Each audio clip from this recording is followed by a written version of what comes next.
the first part regarding, I really cannot emphasize enough the importance of stage directions.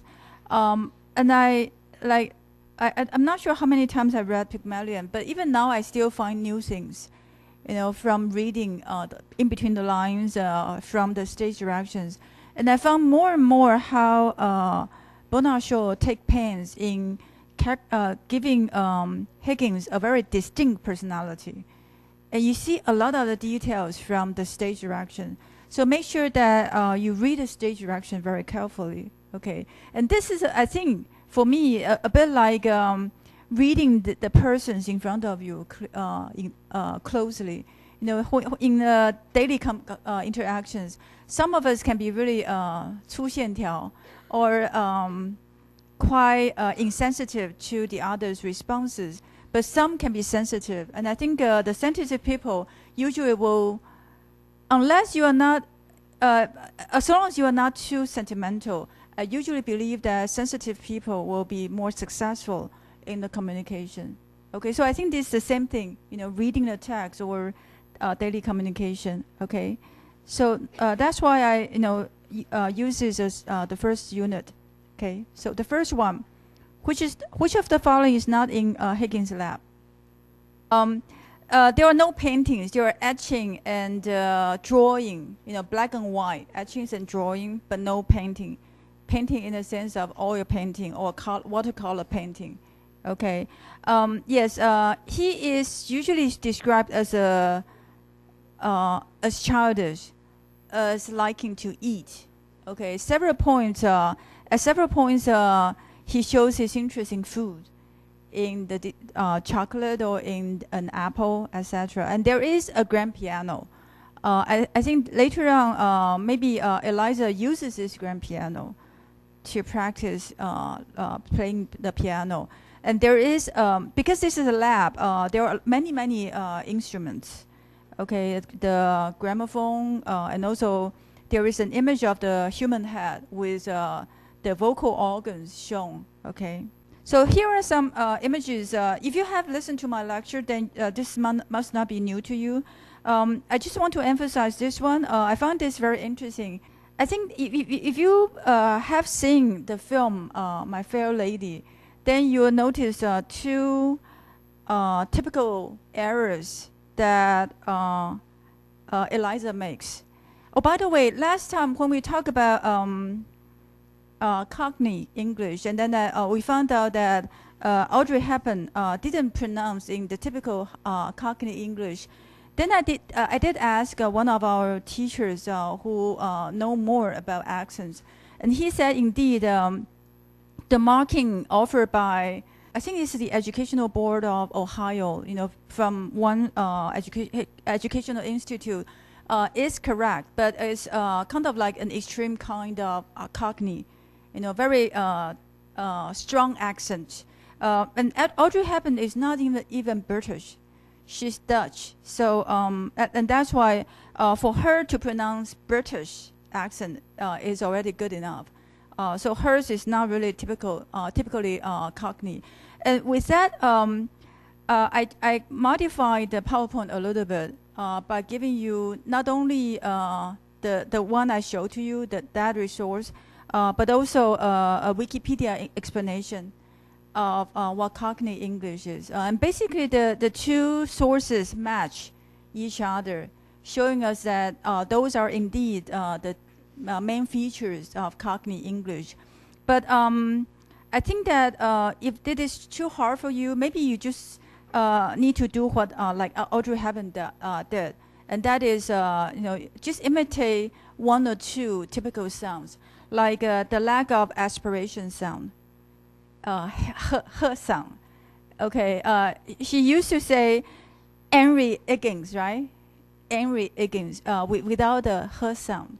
And I think that's one typical, I shouldn't say error, typical sound in Cockney English. And that's why he uses the bellow, the organ pipes with bellow. Okay. To I think this is a lamp chimney. Yeah, this should be the lamp chimney for singeing flames with burners attached to a gas lamp. So this should be that one to send her the air, when she pronounce H sound, so that she has to keep the flame on, and that's to make sure that she has the aspiration sound, 那个气音, okay. And the other very famous one is Rhine and Rain, right?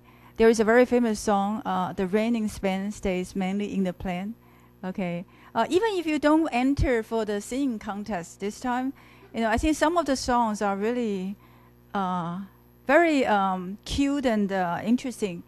That's one. And also the other one, so much chocolate for me to eat. Wouldn't it be lovely, right? Yeah. Okay. These are two very cute songs. Okay. Yeah. Originally, she pronounces as the rhyming spine style manly and the plain. And then she laterally corrected, the rain in Spain stays mainly in the plain. This will be useful later on if you become an English teacher too. If you want to teach the A sound, and then you can use the song here. And I think that will be interesting for the student. And then they'll say, oh, it's such a beautiful woman pronounced it so badly. So it's fine with me, to not pronounce it well.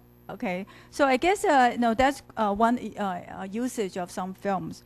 Okay, so this is and then the etchings are like this, or black and white.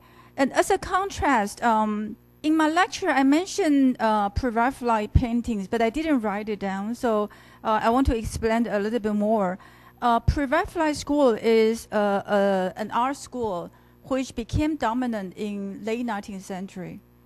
Okay, or maybe mid to late 19th century. But in the 19th century is marked for its, I think I said it before, earnestness, high sense of morality, social commitment, etc., etc. The Victorian society usually have people who are very serious-minded, okay, who do not want to see, cannot bear to see social evils. Okay, this is also the peak of the British Empire. Okay, but I don't have time to talk about that, and that's why Pickering is from India. Okay, it's also the peak of British Empire. But what is interesting here is that Pre-Raphaelite painting, although was seen as decadent in mid-19th century, in that society, which morality is very important.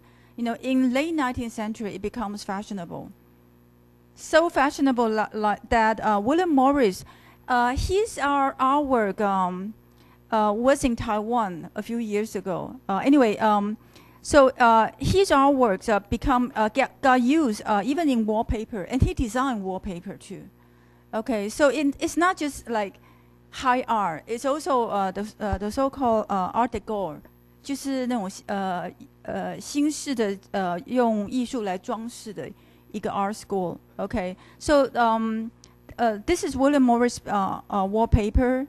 This is a kind of window curtain, changed window curtains that Mrs. Morris has. Okay, and this is Pre-Raphaelite painting. This is the kind of landscape painting which is popular in the 19th century. Okay, and you can see this one. This is the two pieces of furniture, Chippendale chair or Elizabethan chair, which you can see in the room. This is the William Morris. Typical Pre-Raphaelite painting. Very sexy, very full in body, and usually they. Yeah, voluptuous, with abundant hair, thick lips, okay, and also a kind of pensive expression, 就是沉思的一种 expression. And in the 19th century traditional art schools, this kind of painting was too much in the sense that women are seen to be too fleshly, too sexy. And also too much in the sense of that women are presented as being out of proportionally large. It's too large. This woman seems to be kind of going across the frame to get close to us. So there's not too much background. The woman take up most of the space on the canvas. And with this in mind, then you can see how Mrs. Higgins is special. She's not just a housewife. She's not a typical lady.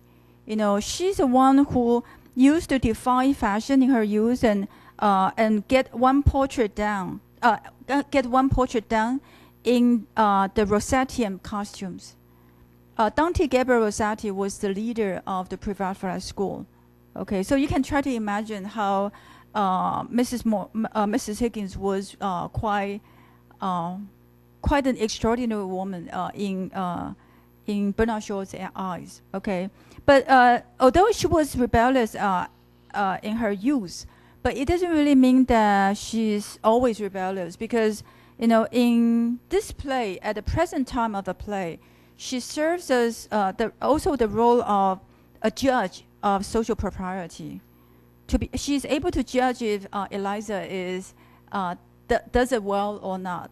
Okay, so she follows the social decorum too， 就是社会的一些礼仪，她非常清楚。Okay. This is again for your reminder. I'm just listing it here to remind you that a lot of the descriptions here are important. Sometimes towards the end of our discussion, I'll ask you whether you find Higgins likable or not. I think that's a very interesting question. For me, I think Bernard Shaw, GBS is a typical acronym for him. Bernard Shaw is biased for him. For instance, here he said, although he's rude, but Higgins is so entirely frank and void of malice that he remains likable even in his least reasonable moments. I don't know why. I don't know why a person can be likable when he is not reasonable. Okay, unless you are emotionally attached to this person, then all of the irrationality can be accepted. Otherwise, for acquaintances, I don't know how they will find him likable. Okay, but then later on, you might sympathize with one person who has passion. One person who is so devoted, so passionate about his own idea or his own career. So that's one possibility. Okay. So the second part of our quiz discussion is battle of will. In the lectures, I use different phrase to characterize the kind of discussion we have. I think since Act 2, we have long discussions. Act 2 is between among Eliza Higgins and then Mr. Pickering and Mrs. Pierce. And then Act 3, the three of them, Pickering, Mrs. Higgins, and Higgins. Okay. And Act 2, we have also Mr. Doolittle talking with Higgins, etc. So all of those long discussions, if you are interested in rhetoric, or if you are interested in the kind of back and forth of their ideas, then they shouldn't be boring. But if you read just for plot, then you might find the plot development slow. So let's check to see if you remember the important details. Number 2. Yeah, this is right. Eliza was quite simplistic at this point. She went with a few pennies. And she saw that because Higgins at first is not interested in her at all, because he has taken notes of her accent already. But then he gets interested because he knows what the money means for her. Okay, but Eliza saw that Higgins cared about the exact amount she paid. That's one thing. And then when Higgins make an analogy between Eliza's money and the millionaire's money, Eliza is all shocked, and she saw that he asked her to pay 60 pounds for a lesson. Okay, so I guess here, all the way through in the discussion, Eliza is active only at the beginning, and then she's kind of outwitted. She's always confused, shocked, and she wants to leave, but she's not willing to leave. So at in the first discussion here, Higgins is on the upper half, but not Eliza. Okay, and It is because of the balancing forces of Pickering and Mrs. Pierce that Higgins get to slow down. Otherwise, he's just carried away. He just want to send Eliza up to the upstairs to get washed and to take off her clothes, etc. So when finally he uses clear language to explain what will happen to Eliza, he gives two possibilities. So at that point, he's clear, but he's not really reasonable, because he just said that if you are found out as a fake, then the king will chop off your head. Okay, but that's really not a possible ending for her. Okay, Eliza doesn't want it either. Okay, then she was, surprised, and she said, "I'm not going to go near the king, if he's going to chop off my head, etc." Okay, so here, this is the part where we get to see how Higgins at this point, is not able to conceive the future possibilities that may happen to Eliza. Okay. Yeah, he used many ways to persuade Eliza to stay. Yeah, and Pickering is a main factor. His bet is the main factor to get Higgins interested. Okay, so this is a chart I use in the lecture, just to let you know how Eliza is on the taking the initiative only at the beginning, and then it is Higgins. Higgins about money, and then Eliza gets very shocked about the idea of 60 pounds. Okay, and then Pickering takes the active move, offering the bet, and then Higgins pick up on it, and then it is at this point that Higgins becomes all active. Higgins, and Higgins. He used different ways to stop Eliza. At one point, he even put his hand on his shoulder to stop her. Okay, and then at another point, he threw some chocolate into her mouth. Okay, she said that she doesn't spit it only to be appropriate, to not misbehave. But I think she also likes it. She also likes chocolate. So all of that is quite funny. And at the end, he offers two possible future for Eliza. Okay. Okay. The next question. Again, choose the wrong one. Pickering said, "Are you a good person, or, yeah? Do you have a good character?" I think that's what is implied. And then that's why Higgins said, "You don't worry. Teaching is sacred for me, and also I'm not interested in women, right?" So that's one of Pickering's worries. Indeed, getting a young girl. Well, actually, this is also what Mr. Doolittle suspected. When he said that, "Oh, I've brought her up for such a long time to make her interesting to you two gentlemen." Okay, so the word interesting here is quite ambiguous. Okay,